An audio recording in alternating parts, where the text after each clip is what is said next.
ನಿಗಮ ಟಿವಿಯ ಎಲ್ಲ ವೀಕ್ಷಕರಿಗೂ ಹೃದಯಪೂರ್ವಕ ನಮಸ್ಕಾರಗಳು. ಒಳ್ಳೆ ವಿಷಯಗಳನ್ನ ಹೇಳುವಂಥ ನಿಗಮ ಟಿವಿನ ಯಾವಾಗಲೂ ಫಾಲೋ ಮಾಡ್ತಾ ಇರಿ, ನೋಡ್ತಾ ಇರಿ, ಅವ್ರನ್ನ ಹರಿಸಿ ಹಾರೈಸಿ. ನಿಗಮ ಟಿವಿಯ ಎಲ್ಲ ವೀಕ್ಷಕರಿಗೂ, ಸಾರಿಗೆ ಸಂಸ್ಥೆಯ ನೌಕರರಿಗೂ ನಮಸ್ಕಾರ ಹೇಳ್ತು. ಈಗ ಈ ಸಂಚಿಕೆಯಲ್ಲಿ ನಮ್ಮ ಕಾರ್ಮಿಕ ಸಂಘಗಳ ಮುಖ್ಯಸ್ಥರ ಜವಾಬ್ದಾರಿಯ ಬಗ್ಗೆ ಒಂದೆರಡು ಮಾತು ಹೇಳಲಿಕ್ಕೆ ಬಯಸ್ತಿದ್ದೀನಿ.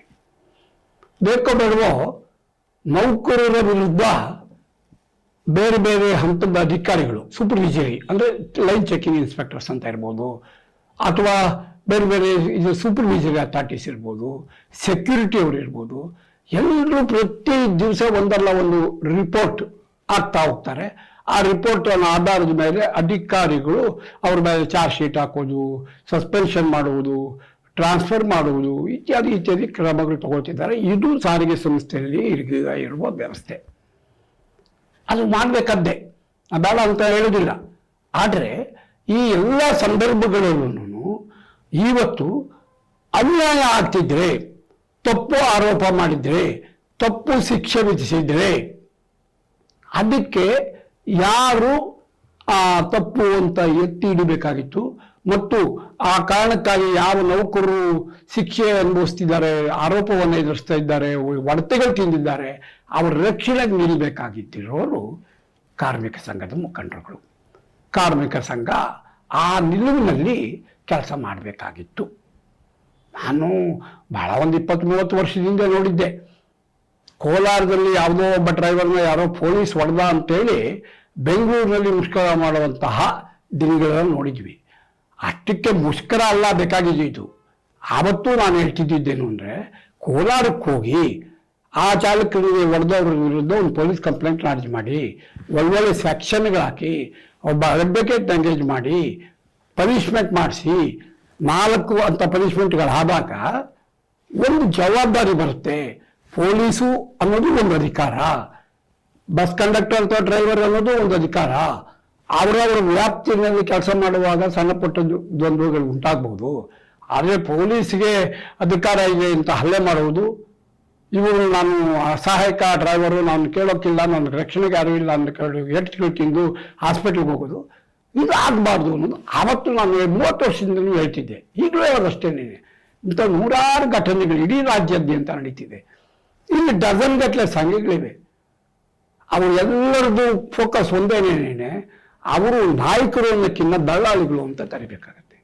ಎಲ್ಲ ಸಂಘಗಳಲ್ಲೂ ಡಿವಿಷನ್ಗಳ ಮಟ್ಟದಲ್ಲಿ, ಡಿಪೋ ಮಟ್ಟದಲ್ಲಿ ಏನು ಡಿಪೋ ಮ್ಯಾನೇಜರ್ ಹತ್ರ ಪೋಸಿ ಹೊಡ್ಕೊಂಡು ಯಾರ್ಯಾರಿಗೂ ಆಬ್ಸೆಂಟ್ ಆಗುತ್ತೋ ಆ ಆಬ್ಸೆಂಟನ್ನು ಡಿಪೋ ಮ್ಯಾನೇಜರ್ ಕೋಟಾದಲ್ಲಿ ಸ್ಯಾಂಕ್ಷನ್ ಮಾಡಿಸ್ಕೊಡುವಂತಹ ಒಂದು ದಂಧ ಅವರ ನಾಯಕರುಗಳು. ಯಾರ್ಯಾರಿಗೆ ಮೆಮೊ ಚಾರ್ಜ್ ಶೀಟು ಶೋಕಾಸು ಬರುತ್ತೋ ಅಂಥವ್ರಿಗೆಲ್ಲರಿಗೂ ಹೋಗಿ ಹೇಳಿ ಅದನ್ನು ಅವಾಯ್ಡ್ ಮಾಡಿ ಸೇಫ್ ಗಾರ್ಡ್ ಮಾಡೋದು ಅಥವಾ ಮೈನರ್ ಪನಿಷ್ಮೆಂಟ್ ಕೊಡಿಸಿ, ನೀನು ಮುಳುಗೋಗ್ಬಿಡ್ತಿದ್ದಪ್ಪ, ಈಗ ನಾವು ತೇರಿಸ್ಬಿಟ್ಟಿದ್ದೀವಿ ನಿನ್ನ, ಇಷ್ಟು ಕೂಡ ಅಷ್ಟು ಕೊಡು ಅಂತ ಮಾಡುವಂತಹ ಏಜೆಂಟ್ಗಳು ಇವತ್ತು ಟ್ರೇಡ್ ಯೂನಿಯನ್ಗಳು ಅಂತ ಮಾಡಿಕೊಂಡು, ಹಂಗಾಗಿನೇ ಡಜನ್ಗಟ್ಟಲೆ ಟ್ರೇಡ್ ಯೂನಿಯನ್ ಇದೆ. ನಾನು ಹೇಳ್ತೀನಿ, ಇವತ್ತು ಸವಾಲು ಮಾಡ್ತೀನಿ, ಯಾವುದೇ ಒಬ್ಬ ಟ್ರೇಡ್ ಯೂನಿಯನ್ ಲೀಡರ್, ಅದು ರಾಜ್ಯ ಮಟ್ಟದಲ್ಲಿ ಅಧ್ಯಕ್ಷ, ಪ್ರಧಾನ ಕಾರ್ಯದರ್ಶಿನೇ ಆಗಿರಲಿ, ಡಿವಿಷನ್ ಮಟ್ಟದಲ್ಲಿ, ಕಾರ್ಪೊರೇಷನ್ ಮಟ್ಟದಲ್ಲಿ, ಡಿಪೋ ಮಟ್ಟದಲ್ಲಿ ಇರೋರಾಗಲಿ, ತಮಗೆ ಏನು ಕೆಲಸ ಇದೆ, ತಾವೇನು ಮಾಡಬೇಕು ಅನ್ನೋ ಒಂದು ಪರಿಕಲ್ಪನೆ, ಒಂದು ಜವಾಬ್ದಾರಿ ಎಷ್ಟು ಜನಕ್ಕಿದೆ? ಏನಿಲ್ಲ. 4 ಜನಕ್ಕೆ ಅವರು ಆಬ್ಸೆಂಟ್ ಆದಾಗ ಡಿಪೋ ಮ್ಯಾನೇಜರ್ ಕೋಟಾದಲ್ಲಿ ಲೀವ್ ಸ್ಯಾಂಕ್ಷನ್ ಮಾಡಿಕೊಟ್ರೆ ಅವ್ರ ಲೀಡರು. ಆ ಲೀವ್ ಸ್ಯಾಂಕ್ಷನ್ ಮಾಡೋದ್ರ ಮೂಲಕನೇ ದುಡ್ದು ಎಷ್ಟು ಸಂಬಳ ತಗೋಬಹುದು ಅಷ್ಟೇ ಗಿಂಬಾಲು ತಗೊಳ್ಳೋದು. ಇದು ಸಹ ಲೀಡರ್ಗಳು ಮಾಡೋ ಕೆಲಸ. ಆ ಕಾರಣಕ್ಕೆ ನಾನು ಇವತ್ತು ಹೇಳ್ತಿರೋದೇನು ಅಂದರೆ, ಸಾರಿಗೆ ಸಂಸ್ಥೆಯಲ್ಲಿ ಹೊಸ ನಾಯಕತ್ವ ಹುಟ್ಟಬೇಕು. ಅವರಿಗೆ ಸಾರಿಗೆ ಸಂಸ್ಥೆಯನ್ನು ನಡೆಸುವುದು ಹೇಗೆ ಅನ್ನೋ ಜವಾಬ್ದಾರಿಗೆ ಬರಬೇಕು. ನೌಕರರ ರಕ್ಷಣೆ ಮಾಡುವುದು ಜವಾಬ್ದಾರಿ ಹೇಗೆ ಅಂತ ಬರಬೇಕು. ಪ್ರಯಾಣಿಕರಿಗೆ ಸಾರಿಗೆ ಸೇವೆಯನ್ನು ಒದಗಿಸುವುದು ನಮ್ಮ ಮೂಲಭೂತ ಕರ್ತವ್ಯ ಆಗಿದ್ದರಿಂದ ಅದು ಸಮರ್ಪಕವಾಗಿ ಅವ್ರಿಗೆ ಒದಗಬೇಕು. ಅದಕ್ಕೆ ಏನು ಬೇಕೋ ಆ ಒಂದು ರೀತಿಯಲ್ಲಿ ನಮ್ಮ ನೌಕರಿಗೆ ನಾವೇ ಒಂದು ಗೈಡ್ ಮಾಡುವಂತಹ ಒಂದು ಜವಾಬ್ದಾರಿ ಇರಬೇಕು. ಇವತ್ತು ಸಾರಿಗೆ ಸಂಸ್ಥೆಯಲ್ಲಿ ನಿರ್ದಿಷ್ಟವಾಗಿ ಚಾಲಕ ನಿರ್ವಾಹಕರಲ್ಲಿ ತಿಂಗಳಿಗೆ 22 ಅಟೆಂಡೆನ್ಸ್ ತಗೊಳ್ಳೋದು ಕಷ್ಟ ಅನ್ನೋ ಪರಿಸ್ಥಿತಿ ಇದೆ. ಅದಕ್ಕೆ ಬೇರೆ ಬೇರೆ ಕಾರಣಗಳಿದೆ. 10 ವರ್ಷ ಕೆಲಸ ಮಾಡಿದ್ರು 2 ಇನ್ಕ್ರಿಮೆಂಟ್ ಬಂದಿರಲ್ಲ ಅಂತಹ ಚಾಲಕ ನಿರ್ವಾಹಕರು ಇದ್ದಾರೆ. ಈ ಎಲ್ಲಕ್ಕೂ ಕಾರಣಗಳು ಏನು ಅನ್ನೋದು ವಿಶ್ಲೇಷಣೆ ಮಾಡಿ ಅದಕ್ಕೆ ಪರಿಹಾರಗಳು ಏನು ಅನ್ನೋದು ಮಾಡೋಕ್ಕೆ ಗೊತ್ತಿರೋರು ಮಾತ್ರ ಲೀಡರ್ಶಿಪ್ ವಹಿಸ್ಕೊಂಡ್ರೆ, ಸಂಘಗಳನ್ನ ಕಟ್ಟಿದ್ರೆ ಅದಕ್ಕೊಂದು ಅರ್ಥ ಇದೆ. ನಿಜ ಹೇಳ್ಬೇಕಂತಂದ್ರೆ ಮೊನ್ನೆ 12% ವೇತನ ಹೆಚ್ಚಳ ಅಂತ ಆ ಸರ್ಕಾರ ಅನೌನ್ಸ್ ಮಾಡಿದ್ದು 4 ದಿವಸಕ್ಕೆ ಯಾರೋ ಒಬ್ರು ನೋಡಿ ನೀವು ಸಂಬಳ ಜಾಸ್ತಿ ಮಾಡಿದೆ, ಇನ್ನೂ ಹೋರಾಟ ಎಲ್ಲ ಮಾಡಬೇಕು, ಇದೆಲ್ಲ ನಮ್ಮ ಇವ್ರಿಗೆಲ್ಲ ದುಡ್ಡುಗಳು ಕೊಡಿ. ಅರೆ ದುಡ್ಡುಗಳು ಕೊಡಿ. ಇನ್ನೊಂದು ಸಂಘದವ್ರು ಯಾರೋ ಪ್ರಧಾನ ಕಾರ್ಯದರ್ಶಿ, ಸಾರಿಗೆ ನೌಕರರ ವಲಯದಿಂದ ನಮ್ಗೆ 2-3 ಕೋಟಿ ರೂಪಾಯಿ ಅಗತ್ಯ ಇದೆ, ಈಗ ಹೊಸ ಆಗಲ್ಲ ಅನ್ನೋ ಕಾರಣಕ್ಕೆ ರಾಜೀನಾಮೆ ಕೊಟ್ಟು ಹೋಗ್ತಾರೆ ಅಂತ ಇನ್ನೊಬ್ರು ಹೊಟ್ಟೋದ್ರು. ಇವೆಲ್ಲ ನೋಡಿದ್ದೀವಿ. ದುಡ್ಡು ವಸೂಲು ಮಾಡದೆ, ದಳ್ಳಾಳಿಗಿರಿ ಮಾಡದೆ ಖಂಡಿತವಾಗಿ ಸಾರಿಗೆ ಕಾರ್ಮಿಕರ ನಾಯಕತ್ವದ ಗುಣ ಅಲ್ಲ. ಅದರಿಂದಾಗಿ ನಾನು ಈಗಲೂ ಸಹ ಹೇಳೋದು ಏನಂತಂದರೆ, ಇಷ್ಟು ದೊಡ್ಡ ಸುಮಾರು 200 ಚಿಲ್ಲರೆ ಡಿಪೋಗಳು,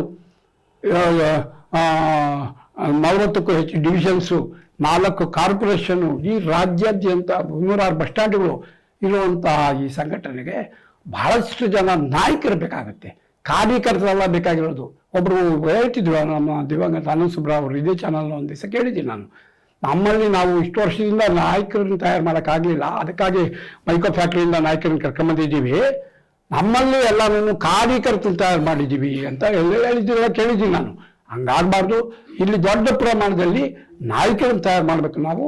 ಆ ಕಾರಣಕ್ಕಾಗಿ ಡಿಪೋ ಲೆವೆಲಲ್ಲೂ ಸಹ ಆ ಪ್ರತಿಯೊಂದು ವಿಚಾರದಲ್ಲಿ ತಿಳ್ಕೊಂಡು ವ್ಯವಹರಿಸುವಂತಹ ಒಂದು ಪ್ರವೃತ್ತಿ ಬೆಳೀಬೇಕು. ಅದಕ್ಕಾಗಿ ನಾವು ಒಂದು ತರಬೇತಿ ಎಲ್ಲ ಕಾರ್ಯಕ್ರಮಗಳನ್ನ ಮಾಡ್ತಿದ್ದೇವೆ. ಅದನ್ನು ಫಾಲೋ ಅಪ್ ಮಾಡಿ ಬೇಕೋ ಬೇಡವಾ ಸಾರಿಗೆ ಸಂಸ್ಥೆಗೆ ಇವತ್ತು ರಾಜ್ಯ ಮಟ್ಟದಲ್ಲಿ ಒಂದು ಸರಿಯಾದ ಜವಾಬ್ದಾರಿಯುತವಾದ ನಾಯಕತ್ವ ಇಲ್ಲ. ಆ ನಾಯಕತ್ವವನ್ನು ಸಾರಿಗೆ ಸಂಸ್ಥೆಯ ನೌಕರರ ಒಳಗಿನಿಂದಲೇ ಹುಟ್ಟಾಕುವ ಪ್ರಯತ್ನ ಮಾಡೋಣ. ಎಲ್ಲರೂ ಸಹಕರಿಸಿ. ನಮಸ್ಕಾರ. ಈ ಟಿ ವಿ ಚಾನಲ್ ಹೆಸರು ನಿಗಮ ಅಂತ. ವಿಶೇಷವಾಗಿ ಈ ನಿಗಮ ಚಾನಲ್ಲು ನಮ್ಮ ರಾಜ್ಯದ 4 ಕಾರ್ಪೊರೇಷನ್ಗಳ ಸಂಬಂಧಪಟ್ಟ ಹಾಗೆ ಇಲ್ಲಿರ್ತಕ್ಕಂಥ ನೌಕರರ ಕುಂದುಕೊರತೆಗಳು ಮತ್ತು ಸಾರ್ವಜನಿಕರಿಂದ ಬಂದಂಥ ದೂರುಗಳನ್ನು ಇಲ್ಲಿರ್ತಕ್ಕಂಥ ಆಡಳಿತ ಮಂಡಳಿಯವರಿಗೆ ತಲುಪಿಸೋದ್ರ ಮುಖಾಂತರ ಸಾರ್ವಜನಿಕರಿಗೆ ಅವ್ರದ್ದೇ ಆದ ಕೊಡುಗೆಯನ್ನು ಸೇವೆ ಮಾಡೋದಕ್ಕೆ ಪ್ರಯತ್ನ ಮಾಡ್ತಾ ಇದ್ದಾರೆ. ಇದನ್ನು ತಾವೆಲ್ಲ ಕೂಡ ಸಬ್ಸ್ಕ್ರೈಬ್ ಮಾಡಿ ಇದನ್ನು ಆಗಾಗ ನೋಡ್ತಾ ಇರಿ. ನಿಮ್ಮ ಸಲಹೆಗಳನ್ನು ಕೂಡ ನೀವು ಅವ್ರಿಗೆ ಕೊಡ್ಬೋದು.